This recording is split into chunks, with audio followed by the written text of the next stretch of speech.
جب صلح حدیبیہ کا معاہدہ ہو گیا تھا تو یہ 10 سال کے لیے جنگ بندی کا معاہدہ تھا کچھ شرائط پہ. تو اس کے بعد پھر مسلمان بھی کفار کی جانب سے جو آئے روز کی لڑائیاں تھیں ان سے فارغ ہوئے اور مختلف بادشاہوں کو خطوط لکھنے لگے اور وفود بھیجنے لگے. ادھر عرب بھی کھلم کھلا تجارت کرنے لگے. تو کیسر روم ہرقل یہاں آیا ہوا تھا. یہ شام علاقہ تھا اس وقت سلطنت روم کا، جسے رومن امپائر کہتے ہیں، اس کا حصہ تھا اس وقت شام. تو وہ یہاں دورے پہ آیا ہوا تھا. تو حضرت داہیہ کلبی کو خط دے کر کے اسلام کی دعوت کے ساتھ حضور علیہ السلام نے بھیجا تھا.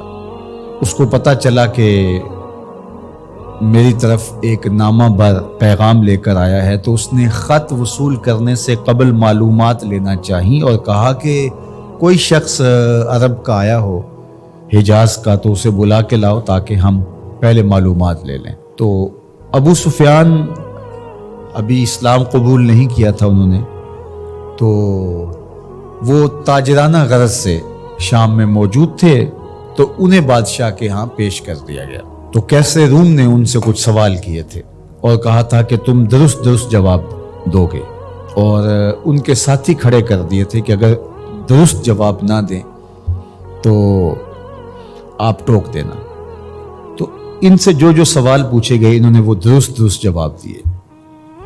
وہ ایک قصہ طویل ہے، لیکن اس واقعہ میں سے ایک چیز جو یہاں حضرت امام بخاری نے، امام مسلم نے اپنی اپنی اسناد کے ساتھ روایت کی ہے. اس نے سوال کرتے ہوئے کہا فماذا یامرکم، وہ تمہیں کیا حکم دیتے ہیں؟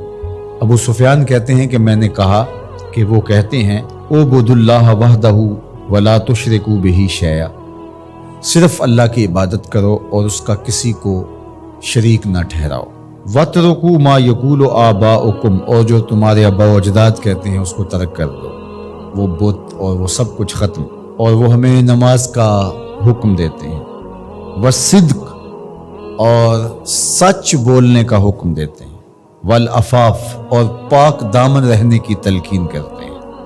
والصلہ، اور رشتہ داروں کے ساتھ اچھا سلوک کرنے کا حکم دیتے ہیں.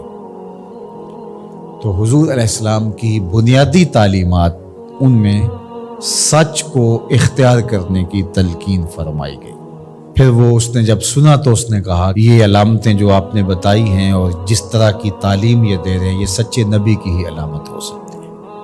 تو ہمارے دین نے ہمیں سچ بولنے کی تلقین کی، سچائی کے ساتھ کاروبار کرنے کی تلقین کی، ایک دوسرے کے ساتھ معاملات میں، رویوں میں، طرز زندگی میں، انداز معاشرت میں ہمیں سچ کو اختیار کرنے کی تلقین کی. اور گواہی دیتے ہوئے، حلف اٹھاتے ہوئے، کسی معاملے کے اندر بات کرتے ہوئے، حتیٰ کہ مزاح میں کلام کرتے ہوئے بھی ہمیں جھوٹ بولنے سے روکا گیا، منع کیا گیا، اور ہمیں شدت سے اس بات کی تاکید فرمائی گئی کہ تمہاری زندگی سچائی کے ساتھ جڑی ہونی چاہیے، اس لیے کہ یہ طمانینت قلب کا ذریعہ ہے، سکون باطن کا سبب ہے، اور اندر کے عدم اضطراب کا ذریعہ ہے.